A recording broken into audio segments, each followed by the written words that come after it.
on accepte qu'un patient pourra avoir 1 ou 2 exacerbations par année. Exact. C'est comme si on se disait, on accepte qu'un patient puisse avoir 1 ou 2 infarctus par année. C'est une cible qui serait inacceptable. Bienvenue au podcast Expand, où nous dévoilons les secrets de la santé respiratoire pour les professionnels de la santé. Rejoignez des experts renommés pour vous immerger dans les maladies pulmonaires chroniques et développer votre pratique. National, dernièrement, le guide canadien de la Société canadienne de thoracologie. Donc, ça me fait vraiment plaisir que tu sois parmi nous, que tu fasses profiter un peu de ton expérience et j'espère qu'il va y avoir plein de pharmaciens et d'autres professionnels qui vont nous écouter et que ça va pouvoir les inspirer de ton cheminement. Et parlant de cheminement, qu'est-ce qui t'a amené, toi, comme pharmacienne, à t'intéresser aux maladies respiratoires chroniques et plus particulièrement à la MPOC? Bien, c'est un peu par hasard, en fait. C'est à la fin de mes études, il y a un poste qui s'est ouvert en santé respiratoire, un poste conjoint entre la faculté de pharmacie de l'Université de Montréal et l'hôpital du Sacré-Cœur de Montréal, qui est un centre spécialisé en pneumologie. Donc, j'ai eu la chance d'avoir ce poste-là, et d'approfondir encore plus ma formation en santé respiratoire, mais chez les adultes. Okay. Donc, c'est un peu comme ça en allant aux États-Unis, à UNC, qui a été mon lieu de résidence en pneumologie, qui avait un centre où un pharmacien exerçait auprès de la clientèle adulte. Donc, c'est ça a été comme inspirant. C'est un peu comme un modèle. Exactement. Parce qu'à ce moment-là, tu as comme découvert que, oh mon Dieu, ça pourrait être quelque chose d'intéressant. Puis ça n'existait pas vraiment au Québec. Très peu. Il y avait beaucoup de pharmaciens impliqués en asthme, à titre d'exemple, mais en MPOC, moins. Donc oui, ça a été un parcours très inspirant. Puis c'est vraiment là que j'ai eu un coup de cœur pour cette pratique-là auprès des patients à MPOC, puis que j'ai pu constater à quel point ces patients-là ont des besoins, puis que le pharmacien, avec les autres membres de l'équipe de soins, peuvent des besoins différents. Là, il y a des choses qui sont semblables, mais moi, je me souviens, on n'avait pas de programme écrit d'éducation pour la MPOC, puis on prenait les programmes en asthme, puis on barrait le nom asthme, on mettait MPOC. Mais là, c'est sûr que depuis 20 ans, on est gâtés au Québec. On a le programme Mieux vivre avec une MPOC. On pourra en reparler plus tard. Tout à fait. Mais toi, ton rôle comme pharmacien, peut-être que tu peux me dire, c'est quoi ton rôle comme pharmacien? Oui. Puis comment tu vois ce rôle-là maintenant, puis ce rôle-là évoluer du pharmacien dans la prise en charge des patients avec maladies respiratoires chroniques, MPOC plus particulièrement? Oui. Bien, quand j'ai commencé ma carrière, ça fait quand même plusieurs années, c'était tout nouveau comme service à l'hôpital de soins pharmaceutiques sur une unité de soins où il y avait beaucoup de patients à MPOC hospitalisés. Donc, mon rôle consistait à collaborer avec l'équipe interdisciplinaire pour optimiser les soins, mais plus particulièrement vérifier la médication avec mes collègues. Est-ce que les patients adhèrent à leur traitement? La technique d'inhalation est-elle adéquate? En collaboration avec les inalos, est-ce qu'il y a des effets secondaires qui font en sorte que les patients préféraient un autre traitement? Donc, c'est assez diversifié comme intervention possible, adaptée aux problèmes qu'on identifie avec les patients. Puis on sait que ça a évolué énormément. Là, dans les 20-30 dernières années, on avait à peu près accès à quelques types de médicaments. C'était en inhalation, c'était comme on appelait les pompes, donc les aérosols dosaires. Mais là, on a un choix énorme de différents types de modes. Il y a des médicaments oraux aussi, qui sont donnés à des MPOC pour prévenir certains problèmes aussi. Donc, ça a vraiment évolué beaucoup. Puis votre rôle comme pharmacien, donc, à mon point de vue, c'est de plus en plus important dans l'équipe. Et on devrait y faire une place de plus en plus important. Tu verrais ça évoluer comment le rôle du pharmacien dans les années à venir? C'est sûr que le pharmacien communautaire, si on prend un moment pour parler d'eux, ont un rôle professionnel de plus en plus grand, de première ligne. Donc, ils ont des actes professionnels multiples qu'ils peuvent exercer. J'ai plusieurs exemples en tête. je vais y aller là, un peu dans le désordre, mais par exemple, un patient MPOC, là, on sort de la COVID, qui aurait besoin d'un traitement de Paxlovid, le pharmacien peut l'instaurer de façon autonome, tout comme l'influenza, qui est encore existant. Le pharmacien maintenant a l'autonomie professionnelle pour instaurer un traitement-là, étant donné les patients MPOC qui sont à risque. Le pharmacien peut maintenant prescrire des médicaments aussi pour des conditions mineures. Je pense ici à rhinite allergique, candidose oropharyngée. Donc, si on a des patients MPOC qui ont, exemple, un effet secondaire à leur inhalateur, le pharmacien peut intervenir pour prescrire de façon autonome certains traitements. Il y a aussi la cessation tabagique, auquel le rôle du pharmacien a beaucoup évolué. Donc, maintenant, il peut prescrire aussi et soutenir ces patients qui ont la motivation, le désir de cesser de fumer. Donc, ça, je pense que c'est un rôle vraiment important.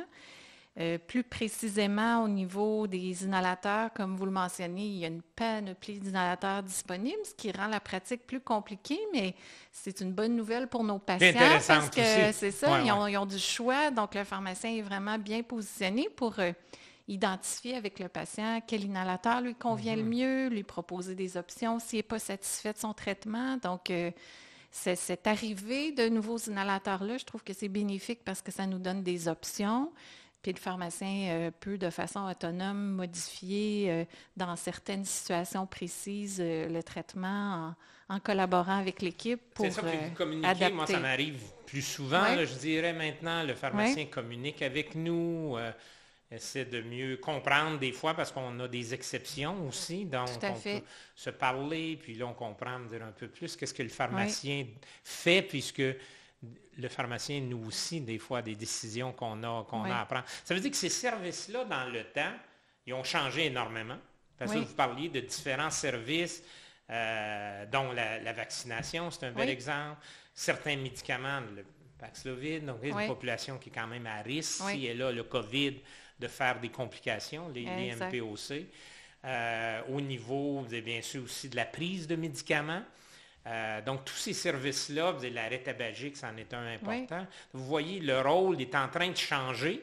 Exact. Puis, ces services-là, que vous offrez maintenant, puis on a des pharmaciens ou des pharmacies qui sont intégrés aussi dans des équipes de GMF ou des équipes de médecins avec d'autres professionnels de la santé. Donc, ça aussi, ça amène un travail d'équipe qui est probablement un petit peu plus cohérent puis qui bénéficie aux patients avec une maladie chronique. Tout à fait. Je dirais que le rôle du pharmacien il y a quelques années était très conseil. Il garde encore ce rôle conseil-là qui est très important, mais il a beaucoup évolué pour élargir avec toutes sortes d'autres activités comme on a nommé. Puis, plus récemment, le pharmacien peut offrir des services de prise en charge aussi de patients MPOC. Donc là, à titre d'exemple, c'est de prendre rendez-vous avec un patient pour vraiment le rencontrer dans un bureau de consultation à la pharmacie, revoir ses traitements. Est-ce qu'ils sont efficaces? Est-ce qu'il y a des effets secondaires? Est-ce qu'il y a des problèmes d'adhésion, de technique? Donc, c'est difficile de faire des actes professionnels dans le feu roulant de la journée, de la chaîne de travail. Mais là, de plus en plus, la pratique évolue vers une répartition mieux équilibrée entre des actes plus reliés à la distribution des médicaments, puis une partie plus clinique, où là, le pharmacien peut se consacrer à vraiment prendre en charge ses patients. Donc, ça, c'est très intéressant pour la première ligne. Qu'est-ce qui vous manque? Qu'est-ce que vous diriez? Parce qu'en vous écoutant, là, c'est fascinant parce que moi, quand je fais de la pratique surtout d'hôpital, c'est d'une clientèle assez sévère, puis je me dis, écoute, je pense que mon résumé, parce que maintenant, on a un dossier en ligne, donc je m'assure que la visite est envoyée, le rapport de la visite est envoyé au médecin de famille. Des fois, je vais en donner une copie au patient. Mais c'est-tu quelque chose qui serait aidant, ça? D'avoir les cas plus compliqués, que le patient vous amène une copie de la visite pour que vous compreniez mieux pourquoi que ces décisions-là ont été prises, tout ça, parce que vous n'avez pas accès au dossier médical. Avez-vous accès? En pharmacie communautaire, non. En GMF, oui, évidemment, en hôpital, mais non, en pharmacie communautaire, oui, ça serait très aidant d'avoir ces informations-là pour compléter l'évaluation, collaborer aussi des fois de façon plus cohérente ou logique avec le plan de traitement qui peut avoir été établi avec vous. Ça a souvent été difficile pour les pharmaciens de prendre en charge des patients quand le diagnostic n'est pas disponible, mais à MPOC, on est quand même chanceux. Les médicaments, le patient ou même les codes d'exception à la RAMQ nous font en sorte qu'on peut déceler nos patients à MPOC. Donc, ce côté-là est peut-être un peu facilitant à ce niveau-là. Mais oui, certainement, si on avait un partage accru d'informations cliniques, ça pourrait certainement aider. Donc, s'il y a quelqu'un au ministère qui nous entend là, dans notre nouveau Québec Santé, là, donc travailler avec les professionnels comme vous, travailler avec des pneumologues, travailler avec des inalos, travailler avec des infirmières. Donc, on a des solutions, puis il y a des choses aussi qui fonctionnent à base, mais le travail d'équipe, la coordination est très important. Quand le patient, si on revient au patient, puis ce que vous faites au quotidien, le patient MPOC vous arrive en pharmacie, puis qu'est-ce que vous auriez à donner comme conseil pour le pharmacien qui voit ce patient-là? Quelle serait la meilleure approche il y a l'approche simple, puis il y a l'approche plus compliquée que vous voyez peut-être que vous avez besoin de voir ce patient-là en consultation. Mais si on part de l'approche la plus simple. Bien, il y a toujours quelque chose qu'on peut faire pour un patient MPOC, puis ma perception, c'est que c'est une étape à la fois. On ne peut pas tout faire en une seule visite. C'est d'identifier des problèmes qui peuvent parfois nous sauter aux yeux. À titre d'exemple, un patient se présente pour renouveler son médicament de secours, qui peut être le salbutamol ou Ventolin à l'avance. On voit que le patient n'est pas adhérent dans ses renouvellements. Déjà là, il y a quelque chose que le pharmacien peut questionner auprès du patient, voir s'il y a un problème de compréhension de sa médication de base ou autre. Donc ça, c'est quelque chose qui peut être décelé dans une intervention plus au quotidien. Aussi, selon ma perception du rôle du pharmacien, là, considérant la charge de travail et tous les patients qu'il y a à voir, parfois je leur dis, si vous avez un patient qui a présenté des exacerbations ou qui a été hospitalisé, parmi tous vos patients, ça devrait être quelqu'un chez qui vous devriez porter plus prioriser, ça. Si vous avez à choisir. De plus près, s'assurer comment vous allez, y a-t-il un état de base qui revient, l'utilisation, comme vous disiez tantôt, d'un médicament de secours plus souvent ou qui est en train de changer. Donc ça, c'est intéressant parce que ces patients-là, vous allez les voir parce qu'ils sont libérés de l'hôpital. Ils doivent aller souvent renouveler ou avoir une nouvelle prescription. Puis, avez-vous l'impression que des patients MPOC vous arrivent souvent suite à une hospitalisation, on n'a pas donné l'attention nécessaire sur les médicaments, comme on le ferait avec un patient cardiaque. On ne laisserait pas partir le patient cardiaque de l'unité coronarienne puis de l'hôpital avec toutes sortes de pilules, les vieilles, les nouvelles, mais que le patient arrive là, avec son sac Ziploc à la limite, là, puis il est tout mêlé, puis il ne sait même plus ce qu'il y avait avant, ce qu'il y a maintenant. Ils lui ont donné certains inhalateurs qu'il ne pourra même pas probablement renouveler, parce qu'ils les avaient pas tous utilisés, surtout les pompes de dépannage à travers Ventolin, des fois même Combivant, donc Respimat. Puis là, le patient se retrouve avec tout ça. Donc, il y a peut-être une opportunité de demander au patient, de dire, amenez-moi tous vos médicaments que je regarde ça, faire le ménage. Okay? Parce que le médecin devrait prescrire, puis dans sa prescription, qu'est-ce qui arrête, puis qu'est-ce qui est nouveau. Mais vous, comme pharmacien, est-ce que c'est des choses que vous voyez dans la pratique? Définitivement. C'est sûr que les sorties d'hôpital, c'est très lourd pour un pharmacien à gérer. Les patients MPOC ont souvent plusieurs autres comorbidités, donc le pharmacien doit avoir une vue globale sur tous ses problèmes de santé, s'assurer que tout est cohérent avec ce qu'il prenait avant, ce qui est prescrit au congé. Donc, c'est très, très lourd. Donc, encore une fois, je pense que sur le coup, on ne peut pas tout régler, mais encore une fois, je pense que c'est un patient chez qui on devrait mentionner dans le dossier pharmacologique une petite attention. Ce patient a été, si on le sait, hospitalisé pour sa MPOC. Donc, c'est peut-être un patient, en effet, qu'on voudrait revoir dans les 3 prochains mois pour justement lui dire « Apportez-moi vos médicaments inhalés, on va regarder ensemble qu'est-ce que vous prenez, comment vous gérez tout ça. » Donc, oui, c'est vraiment une opportunité, je trouve, l'hospitalisation ou même Des fois, les hospitalisations sont bien harmonisées, surtout s'il y a eu un pharmacien hospitalier, je dirais, qui a fait le transfert d'informations. Ça peut aider. Mais une autre situation que j'aimerais souligner, c'est les visites médicales non planifiées qui ne mènent pas une visite à l'urgence ou une hospitalisation pour exacerbation. Là, souvent, c'est un patient qui va se retrouver avec une prescription de prédnisone. Puis là, ça peut prendre 6 mois, 1 an, même plus, avant qu'il revoie son médecin traitant ou son pneumologue. Je trouve que c'est une belle opportunité pour le pharmacien de se re-questionner puis de dire, OK, là, ça fait 2, 3 visites non planifiées qu'il y a dans la dernière année. Son traitement d'entretien n'est plus adapté. C'est ça. Je pense que c'est important. Pas l'optimal. Oui, les guides, exact. peut-être, j'imagine que vous devez être inondés de guides, oui, vous aussi, comme les médecins de famille, mais il y a peut-être des opportunités de faire de l'éducation auprès des pharmaciens sur les nouveaux guides lorsqu'ils sortent pour, justement, les patients ne sont peut-être pas sur le traitement optimal, puis il peut indiquer au médecin. Tout à fait.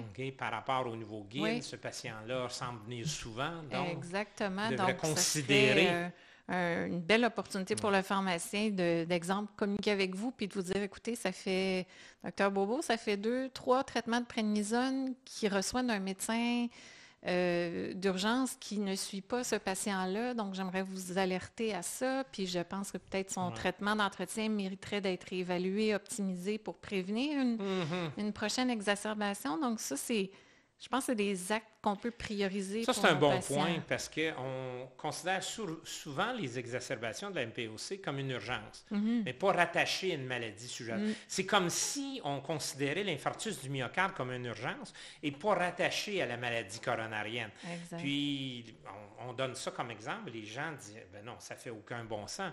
Donc, mais on fait souvent ça en MPOC. Le pharmacien pourrait être levé un drapeau rouge tout à fait. Et dire, ce patient-là, êtes-vous au courant qu'il vient aussi souvent?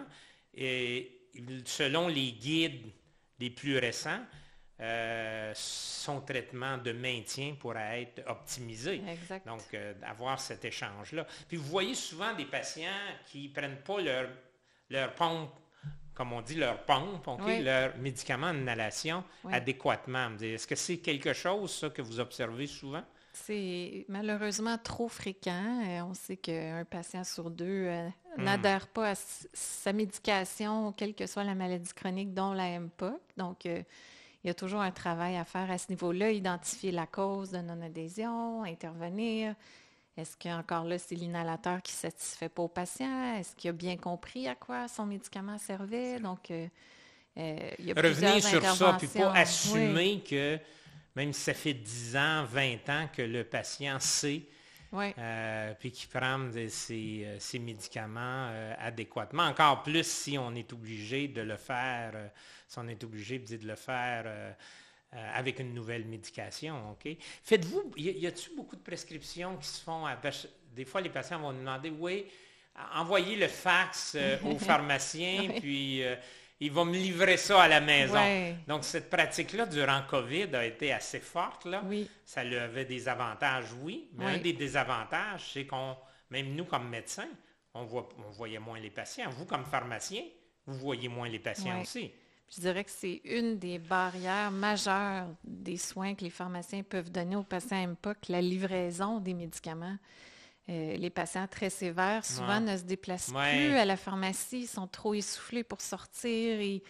Puis rentrer dans une pharmacie, ça peut être parfois très incommodant. Les parfums, la distance pour se rendre au comptoir. Pour les patients MPOC très sévères, ça, c'est un enjeu. C'est souvent en arrière, comme on dit. C'est ça. Donc ça, c'est vraiment une difficulté pour les pharmaciens parce qu'eux non plus ne les voient pas. Ils livrent des inhalateurs, puis on ne revoit de façon automatique sans nécessairement revoir les patients. Fait qu'on a vécu un peu ce même problème-là qui persiste chez les patients très sévères. Donc, je pense qu'il faut trouver d'autres moyens C'est ça, parce que c'est comme les patients qui en auraient besoin le plus. Exact. Qu'on voit le moins en personne. C'est ça. Ça, c'est un obstacle pour le pharmacien. Exact. C'en est un pour nous. En pratique, c'est sûr que là, on est revenu à un mode différent, là, où on voit plus les gens en personne. Est-ce qu'il y a d'autres obstacles pour le pharmacien face à la maladie pulmonaire obstructive chronique? Le fait que les plus sévères sont peut-être pas vus en personne autant aussi souvent que vous voudriez. Un autre obstacle majeur que j'entends souvent de mes collègues, c'est la Mpox, c'est une maladie difficile à gérer parce qu'il n'y a pas de cible précise comme l'hypertension, le diabète. Il n'y a pas de chiffre, là.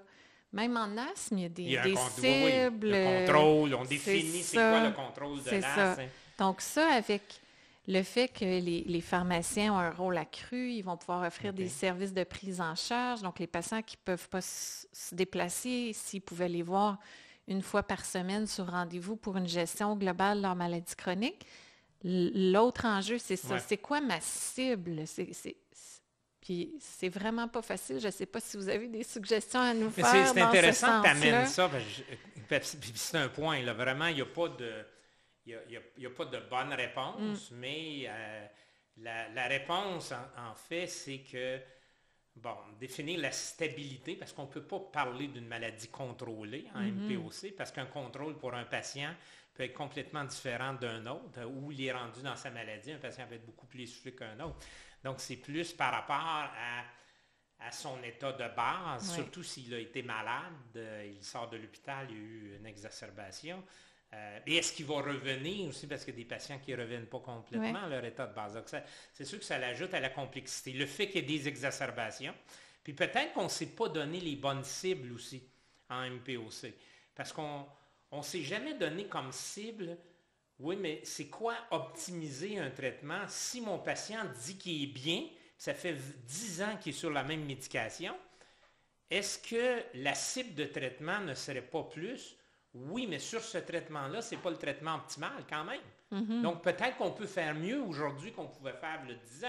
Ouais. Et on ne s'est pas donné de cible aussi au niveau des exacerbations. On accepte qu'un patient pourra avoir 1 ou 2 exacerbations par année. Exact. C'est comme si on se disait, on accepte qu'un patient puisse avoir 1 ou 2 infarctus par année. C'est une cible qui serait inacceptable, alors que c'est quelque chose qui devient acceptable. Donc, je ne suis pas sûr que le problème vient des pharmaciens. Le problème vient peut-être du fait qu'historiquement, compte tenu du peu qu'on pouvait offrir à ces gens-là, et nos cibles devraient probablement changer à l'heure actuelle. On devrait, si bien sûr un patient a beaucoup d'exacerbations, vous allez réagir, mais probablement qu'on devrait changer nos cibles. Même une exacerbation par année, si un patient n'en avait pas avant, puis il y en a, c'est anormal. Ça devrait être anormal. Okay? Donc, je n'ai pas une réponse facile pour le pharmacien parce que pour le médecin de famille, même le médecin de famille, a de la difficulté, puis avec raison. Puis même quand je regarde chez les pneumologues en général, probablement qu'on devrait réajuster notre tir en se disant qu'on doit faire plus, plutôt que de se contenter de ce qu'un patient accepte comme étant la normalité pour lui. Okay? Donc, c'est tout un sujet qui est en grosse discussion actuellement au niveau des guides, au niveau de GOLD en particulier. Est-ce qu'on a les bonnes cibles, en particulier au niveau des exacerbations? Donc, mais comme pharmacien, je trouve ça intéressant de voir, parce que vous êtes l'expert pour les pharmaciens. Donc, c'est important que les pharmaciens aient une écoute par rapport à ce que vous êtes capable d'offrir à l'heure actuelle. On espère que votre rôle va être de plus en plus important aussi. Donc, au niveau des exacerbations, puis un patient qui sort de l'hôpital, qu'est-ce que vous auriez à donner comme conseil à un collègue? Le patient sort de l'hôpital, va à la pharmacie pour remplir sa prescription, un changement de médicament. Quel conseil vous donneriez, me dire, à un collègue pharmacien? De bien faire les choses, en quelque sorte. En plus de prioriser, vous avez souligné un bon point tantôt, s'assurer que le patient a bien compris quel médicament il doit prendre, pas combiner les anciens avec les nouveaux. Ça, c'est quelque chose qui nous apparaît simple, mais qu'on voit trop souvent que les patients, comme vous disiez, le Ziploc ou le bol de cristal plein d'inhalateurs. Donc, ça, c'est vraiment la base, s'assurer que c'est très clair pour le patient, son plan de traitement. Puis évidemment, il y a la technique d'inhalation, on ne le rappellera jamais assez souvent. Surtout les médicaments, mais les nouveaux encore plus. Si le patient a un nouveau, s'assurer. Oui, donc de ne pas hésiter à demander au patient de démontrer la technique, s'assurer puis de la revoir aussi au moins une fois suivante. Donc ça, c'est vraiment important. C'est jamais facile de demander à un patient de nous démontrer sa technique. Le patient, ça ne lui tente pas. Nous, ça nous gêne. Donc, tu sais, c'est des fois, je me donne des petits trucs comme, écoutez, monsieur, je veux m'assurer que je vous ai bien expliqué. Ça serait important pour moi que vous montriez que je vous ai donné les bons conseils ou j'aimerais m'assurer que vous retirez le maximum de bénéfices de vos traitements. Je pense qu'il faut insister puis le rendre ça positif et non pas... pas mettre le patient dans une situation où on est en train de vous évaluer seulement. Ça. Donc, exactement, où on assume que vous faites des erreurs. Donc, c'est ça. Je vois aussi des patients qui disent « Ah, moi, je prends mon courte durée d'action. » C'est souvent le salbutamol ou... puis avant mes autres pompes, parce qu'on a encore ce mythe-là que ces inhalateurs-là, à longue durée d'action, ont besoin d'un inhalateur à courte durée d'action pour être plus efficace. Ça, c'est un mythe-là qui persiste encore, donc alors que ça ne devrait pas être le cas. Est-ce que c'est des choses que vous, le pharmacien, devrait réviser avec le patient? Expliquer le rôle du médicament de secours, apprendre seulement aux besoins, comme dépanneur, avoir sous la main.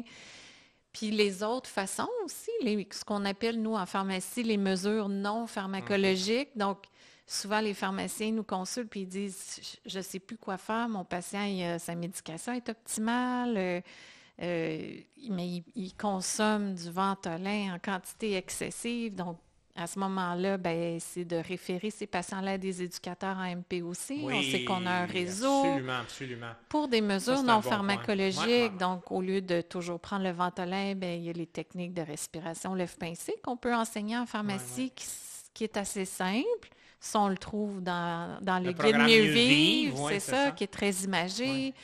Donc, toutes ces techniques-là, nous, on peut en enseigner... Je trouve que celle-là est la plus simple. Il y en a d'autres que les éducateurs peuvent enseigner aux patients. Puis ça a beaucoup évolué, l'éducation MPOC aussi. Dans certaines régions, ça peut se faire en ligne. Il y a des programmes plus accessibles que jamais eu, donc vous avez raison. Mais c'est un bon point que vous amenez parce qu'on focus beaucoup sur le traitement pharmacologique. C'est sûr, comme pharmacien, c'est votre rôle. Mais aussi d'ouvrir... Parce que toute maladie chronique, on a des traitements non pharmacologiques. Exact. Puis être lié à un centre d'éducation, vous pouvez... Est-ce que ça vous arrive des fois de parler de la réadaptation pulmonaire aussi, qui est peut-être les pharmaciens devraient en connaître un petit peu plus sur les bénéfices, bien sûr, de l'autogestion avec le programme Mieux Vivre. C'est peut-être quelque chose qu'on pourrait aider les pharmaciens à utiliser plus dans leur pratique. Puis la réadaptation pulmonaire qui soit un peu plus au courant aussi que ça existe, puis que le patient pourrait être considéré pour la réadaptation, au moins en parler aux patients. Parce que c'est une belle opportunité, la réadaptation, pour apprendre toutes ces techniques-là. Exact. Et donc, pour le patient. Je pense que les pharmaciens sont assez sensibilisés au fait de l'importance de l'exercice, puis la réadaptation. L'enjeu, c'est comment référer. Donc, peut-être vous avez des conseils. Moi, ce que je leur dis, c'est référer à un éducateur, puis l'éducateur, lui, va s'assurer... que le patient suit la bonne, parce que souvent, bon chemin. Réseau, oui, exact. Vous avez tout à fait raison, c'est une bonne façon. Parce que les éducateurs, souvent, leur réseau, connaissent bien comment amener un patient en réadaptation. Ce n'est pas toujours évident dans un système. Là, il manque encore un peu de coordination des fois. Puis l'éducateur est vraiment la personne, une bonne personne. Donc, le pharmacien se lie en un éducateur, ça serait facilitant. Donc, on a parlé des guides canadiens qui va sortir là, au cours du mois de juillet. Donc, vous avez fait partie comme co-auteur. Donc, on espère que ça va avoir un impact sur la pratique. On pourrait... certainement des changements sur les prescriptions aussi, parce que c'est basé sur les évidences, les recommandations. Et ça pourrait peut-être être une opportunité pour éduquer les pharmaciens. Le programme Mieux Vivre aussi, avec un MPOC qu'on a parlé, peut-être profiter de ça pour que les pharmaciens soient mis un peu plus au courant, qu'on regarde même à des outils qui sont peut-être mieux adaptés pour la réalité au quotidien du pharmacien. Donc ça, c'est des choses qui seraient... certainement qu'on pourrait faire ensemble.